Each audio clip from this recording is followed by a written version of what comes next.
Ahora estamos con Baltasar Lantarón, ex gobernador de la región Apurímac. El gobernador es un destacado profesor. Vamos a hablar con él sobre lo que ha dicho Dina Boluarte alrededor de la educación y está aquí, en los estudios de Perú 21 TV. Señor Lantarón, ¿cómo está? Cansado, me imagino. No, en principio, saludar a todos nuestros hermanos peruanos, especialmente apurimeños, unas felices fiestas patrias. Que lo que nos toca ahora es buscar la unidad y la consolidaridad nacional. Es decir, estamos viviendo tiempos difíciles donde que no hay legitimidad social del gobierno. Cerca del 95% desaprueba al Ejecutivo y al Congreso. Y cuando falta es buscar la unidad nacional para tener un solo sueño, concepto de patria, de desarrollo del país, ¿no? Pero el discurso de Dina Boluarte parece un discurso para un país en donde todo funciona de maravilla, ¿no? ¿O cómo lo concibe usted? ¿O cómo ha visto usted este discurso? Bien, yo creo que ya tenemos que también hacer cambios estructurales en el país. Y uno de esos cambios también importantes es cómo legislar, ¿no?, un discurso de un jefe de Estado, ¿no? Estamos todos los años leyendo una lista, escuchando un listado de obras, de acciones, de actividades y promesas que comprometen. Tranquilamente, en esta época del siglo XXI, eso lo pueden hacer los ministros y hay las redes sociales que el pueblo puede conocer permanentemente. Hay los medios de comunicación, televisivos, radiales, escritos. Y la presidenta debiera hacer un mensaje de cambios estructurales, de políticas que van a orientar el desarrollo del país con una visión de estadista, de aquí 30, 50 años, el Perú que queremos nosotros, y no un listado pues, de actividades que de verdad, del año pasado a este año, hay muchas obras de hospitales que se repiten, colegios que se repiten, y no ha iniciado la obra, ¿no? ¿Qué es lo que destaca ya? Vamos por lo bueno primero, profesor. ¿Qué es lo que destaca del mensaje? Bueno, en el mensaje hay un compromiso de querer invertir más de 7.000 millones para la educación. Y vemos que esos 7.000 millones no se ejecutan, ¿no? Actualmente el Ejecutivo no llega ni al 43% de ejecución presupuestal, ¿no? Y hay sectores que no tienen ni el 10%. O sea, ministerios que no han invertido el 10% de su presupuesto actual. Claro. En consecuencia, hay bastante compromiso, bastante literatura, bastante promesa, pero la efectividad está en otro camino, ¿no? La presidenta es de Apurímac. Usted ha sido gobernador de Apurímac. Caramba, ¿usted qué ha visto que en este mensaje se ha dicho para el bien de Apurímac? Al contrario, el año pasado el mensaje consideró una obra emblemática para Apurímac, el Hospital Regional de Apurímac, Abancay 3-1, el Guillermo Díaz de la Vega. Y este año ya no está en la lista. ¡Ah, caramba! Y tampoco aparece... ¿Pero por qué? Evidentemente, eso tendrá razón el ministro de Salud de poder manifestarlo, ¿no? Y en segundo lugar, también se ha obviado lo que es un tema muy importante, es el corredor económico trasandino de Apurímac. Es decir, de Charhuahuacho, de Cotabambas, ya no salir vía Chumbivilcas, Espinar, Arequipa, a Matarani, sino salir vía Cotabambas, Antabamba, Aymaraes, Puquio, Ayacucho, Nazca, Marcona. Este sería un corredor económico que, verdad, estratégico para el país y que va a desarrollar un gran proyecto que va a trascender a nivel mundial. Es decir, este corredor haría que 6 proyectos mineros se pongan en ejecución y haya gran inversión. Y sacar el mineral vía Marcona. Claro. De esta manera seríamos el primer productor de cobre en el mundo. Ahí tenemos, por ejemplo, el proyecto de Las Bambas, podría salir por este creo. El proyecto de Phil Quartum en Akira, el proyecto de Molleverde, el proyecto de Horizonte, el proyecto de Ares, Cotabambas, proyectos mineros que evidentemente son auríferos y sobre todo de cobre para el desarrollo del país y sobre todo de nuestra región de Apurímac. En el mensaje precisamente la presidenta dice que ya hay viabilidad para el tren Andahuaylas-Marcona. ¿Qué le parece? Sí, están ya próximos a licitar, ya se ha listado el muelle 2 de Marcona, donde va a llegar el ferrocarril, lo cual desde la Mancomunidad de los Andes nosotros hemos defendido esas 73 hectáreas de terreno, cuando querían retornar al Ministerio de Defensa, y ahora ya está una empresa china que se va a hacer cargo de esa obra. Y el ferrocarril también está próximo a licitarlo por inversión, para poder también nosotros ver cómo sacar el mineral de hierro, sobre todo en la línea 1, pero en la 2 hay de Negro Mayo, que es ya la zona alta de Ayacucho, en Puquio, para salir hacia Cotabambas, Antabamba, para recoger el cobre también, ¿no? Profesor, y en el tema de la educación, a ver, sí hay un capítulo de educación, pero no hay algo relevante como para decir, caramba, la presidenta o el gobierno ha anunciado una nueva política para la educación de nuestro país, para nuestros niños. No hay. No se ha referido sobre el tema de la meritocracia, esta ley que, si bien el gobierno observó, probablemente el Congreso lo apruebe por insistencia, que estamos hablando del nombramiento automático de docentes que solo por tener 3 años en la carrera pública magisterial pueden ya tener una plaza. Pero dejando de lado a todos los que pasaron los exámenes, fueron aprobados, etc. Sí, yo como varias veces he dado mis pruebas de ascenso para la carrera en sexta escala.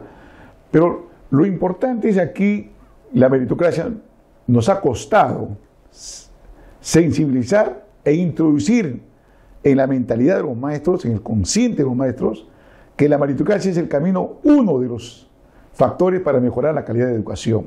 Y de verdad, eso no podemos perder. Ha costado bastante y no podemos desecharlo.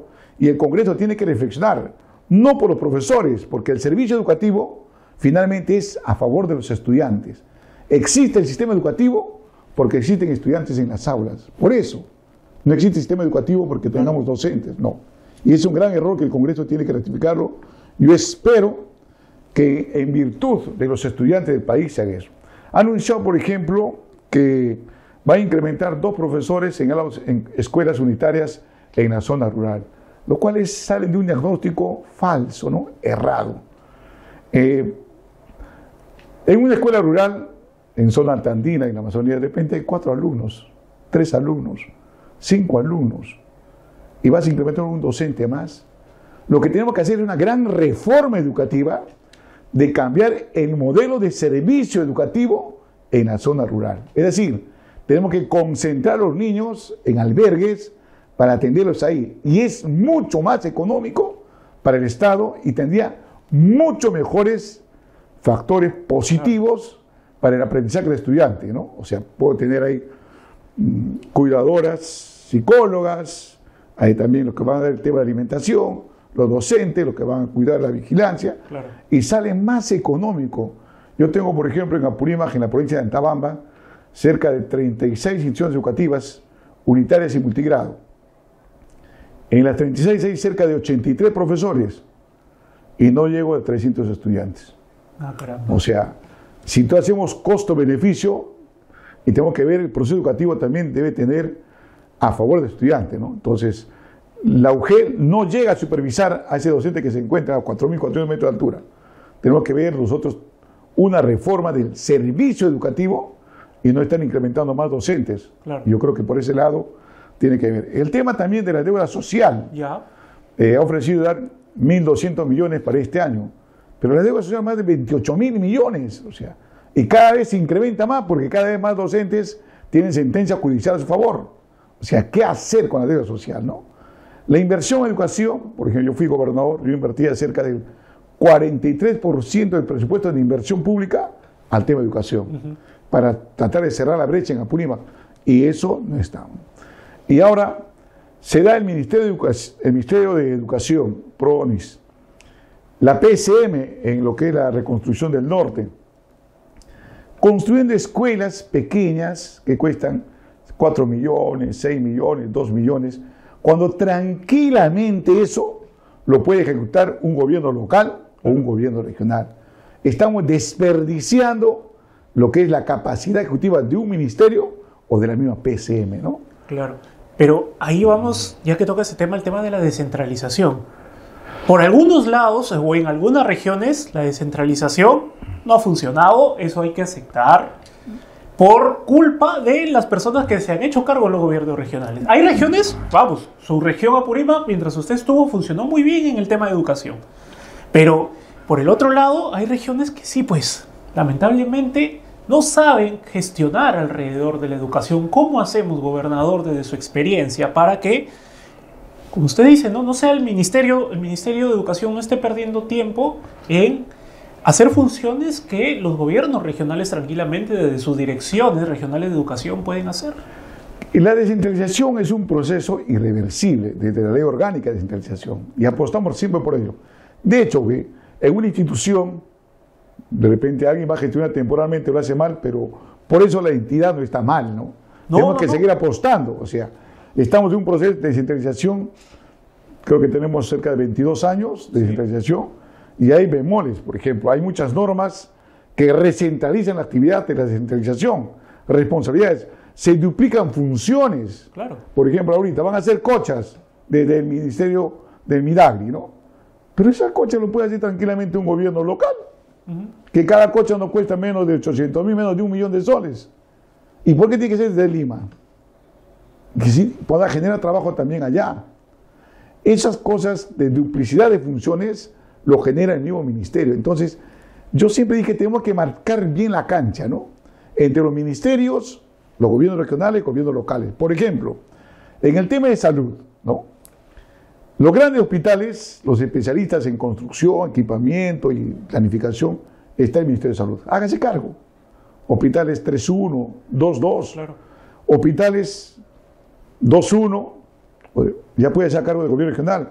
Y los centros de salud lo pueden hacer los gobiernos locales. Pero no, pues, el Ministerio de Salud se dedica a ser centro de salud. No, estamos distrayendo la capacidad operativa. Igual en educación. El Ministerio de Educación exige el licenciamiento de los institutos superiores tecnológicos pedagógicos, cuando no invirtió casi nada. Claro. Exige. Es como si un padre no alimenta a su hijo, está anémico, desnutrido, y le exige correr 100 metros, claro, en 10 segundos, lo cual no, él nunca va a llegar. Entonces, necesitamos nosotros que también en educación marquemos la cancha. PRONIS tiene creo más de 5.000 expedientes aquí de infraestructura educativa, lo cual nunca lo va a cumplir. Y los pobres alcaldes distritales vienen aquí a tocar la puerta, que modifica, arregla esto, aquello, lo distraen en 3 años. El último año de gestión el alcalde dice, ya está listo el presupuesto, no, haz cola, porque hay 5.000 expedientes aprobados. Entonces, estamos frustrando la gestión de un alcalde y de un gobernador. Yo como gobernador, yo solamente vine por una obra, que ya tenía un PRONIS a su cargo, el colegio Juan Espinosa Medrano de Andahuaylas, que lo hemos sacado. Ahora, los colegios que construye el PRONIS son tan caros que duplican hasta triplican lo que puede hacer un gobierno local o un gobierno regional. Sí. Entonces, por ese lado también tenemos que nosotros ver que la descentralización va a ser más eficiente, porque está más cerca a la ejecución de los proyectos de los colegios. Entonces, los colegios, los grandes colegios emblemáticos, los pedagógicos, tecnológicos, ¿qué lo haga el ministerio? Yeah. Los colegios medianos, de secundaria, primaria, lo puede hacer el gobierno regional. Regiones. Y las unitarias, los jardines, tienen que hacer el gobierno local. Ahora también, hablo que ha incrementado al sueldo mínimo a las promotoras de los PRONOIS, Programa No Escolarizado de Educación Inicial. ¿Sabe desde cuándo están los PRONOIS? ¿Desde cuándo, profesor? Desde la época de la reforma de Velasco. Los PRONOIS del año 72, 73, como un programa de emergencia para atender a los niños de zona rural que no tienen acceso. Ahora, esos niños, esa población ha crecido. O sea, tenemos que tender a que el PRONOI se convierta en un centro de educación inicial. Ajá. Y tengan, esos niños no sean niños peruanos de segundo nivel. ¿Quién enseña un PRONOI? Alguien, una persona con quinto de secundaria. ¿Qué calidad de educación le da al niño del pueblo? O sea, porque está en la Amazonía, en la zona rural o en la zona periférica, está el PRONOI, hay que poner una profesora con quinto de secundaria. No hay derecho. Ese niño no tiene derecho a tener una profesora que sea titulada, especializada. O sea, es tiempo que ya hagamos una campaña, cerrar los PRONOIs y convertirlos en centros de educación inicial y que se construyan, pues, ¿no? Para que esos niños tengan los mismos derechos que tiene un niño de Lima, de Arequipa o Cusco, ¿no? Profesor, ya que usted menciona este tema de la construcción de los colegios, ¿no cree o probablemente este anuncio de crear un nuevo ministerio, el Ministerio de Infraestructura que ha hecho la presidenta Boluarte, puede, para usted, agilizar este tipo de cosas, como usted menciona, la construcción de colegios más pequeños, medianos, o simplemente es más burocracia, profesor? Tú lo has dicho al final, es crear más burocracia. En el Perú tenemos que cerrar ministerios. Por ejemplo, el Ministerio de Desarrollo e Inclusión Social, Ministerio de la Mujer, Ministerio de Educación, Ministerio de Salud, un solo ministerio. Porque, por ejemplo, yo cuando dialogué con la presidenta Dina Boluarte, cuando era ministra del MIDIS, decía, ¿y cuándo cerramos este ministerio? MIDIS debe tener una fecha de cierre, ¿no? De aquí a 30 años hay que cerrar. No habrá pobreza en el Perú y hay que trabajar. Entonces, estos ministerios no ven la causa de la pobreza. Ellos ven cómo se incrementa la pobreza, como actualmente se ha incrementado la pobreza, del año 23 a ahora 24. Entonces, para ellos es negocio que haya más pobres, para que tengan más presupuesto. Y esa no es la razón. La razón es luchar contra la pobreza. Entonces, tenemos que trabajar en forma articulada. Y estos ministerios no se articulan, no aprenden a trabajar. ¿Qué significa? Integrar un ministerio y sacar viceministerios de educación, de salud, de desarrollo social, de la mujer. Entonces tenemos que nosotros ver cómo el Estado puede ser más eficiente, claro, y no que está creando ministerios. Y de verdad para mí ya es la misma propuesta del proyecto de ley genera pues que la PSM se apodere obras que corresponden a los sectores. O sea, la PSM maneja obras de carretera, puentes. La PSM maneja obras de educación. La PSM hace obras de descolmatación. La PSM hace obras de salud. Y no puede ser. ¿Para qué están los ministerios especializados? Claro. Y entonces te digo, la PSM, mediante la autoridad autónoma que tiene para la construcción del norte, construye escuelitas pues, de 4 millones, que tranquilamente no puede ser un gobierno local. Claro, sí. ¿No? Hay mucha duplicidad de funciones, ¿verdad?, en este Estado. Muy desordenado es el Estado peruano. Los mismos ministerios. Entonces tenemos que hacer un cambio estructural de los ministerios para ser más eficiente y que al ser eficiente que haya menos inversión en gasto corriente, claro, ¿no? Que haya más presupuesto para invertir en proyectos productivos, en proyectos de infraestructura, en proyectos de equipamiento, mejoramiento de hospitales, escuelas, ¿no? Claro que sí, profesor. Profesor, le agradezco por su tiempo. Muchísimas gracias por estar aquí en Perú 21. Sí, yo te agradezco y sobre todo quiero decirles también nosotros, desde el lugar que estemos, siempre estamos preocupados por la región de Apurímac y esperemos que con la actual gestión continúe el desarrollo de las obras, que no se paralicen las obras de continuidad. ¿Ya qué habla? ¿El aeropuerto? ¿Para cuándo sabe? ¿El aeropuerto de Andahuaylas? ¿Para cuándo? Bien, el aeropuerto de Andahuaylas tiene un nudo entre la comunidad y negociar con el Ministerio de Transportes. Corpag, o sea, tenemos varios factores, Corpag, Ministerio de Transportes, comunidad, para poder negociar cerca de 500 metros más de pista para poder ampliarlo y tengamos vuelos comerciales con tranquilidad en Andahuaylas, ¿no? Claro que sí, porque hasta ahora hay los chancas, me imagino que ya lo fue a ver.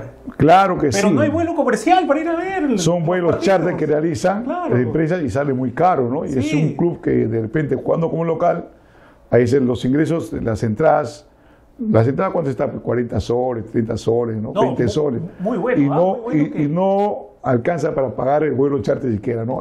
Muy bueno que el pueblo chanca tenga su fútbol profesional, pero a la vez eso tiene que ir de la mano con la infraestructura. Pues, sí. Hotelera, el aeropuerto, pero... Lo que nos está fallando es el aeropuerto, pero sí hay infraestructura hotelera, ¿no? Sí hay buena infraestructura hotelera, lo que nos falta es ese aeropuerto y que líneas aéreas también pueden volar para 50 pasajeros. Aquí le hago un llamado solidario a APSA, a Guaira, para que puedan hacer su vuelo también, probar un vuelo para Andahuaylas y eso es para Apurímac, ¿no? Claro que sí. Muchas gracias, profesor. Muchas gracias. Fue Baltasar Lantarón, exgobernador regional de la región Apurímac. Por supuesto, la palabra del profesor también la puede tener en la edición impresa de este lunes 29 en por supuesto, Perú 21. Nosotros volvemos, seguimos con el análisis del discurso de Dina Boluarte de este 28 de julio. Permiso.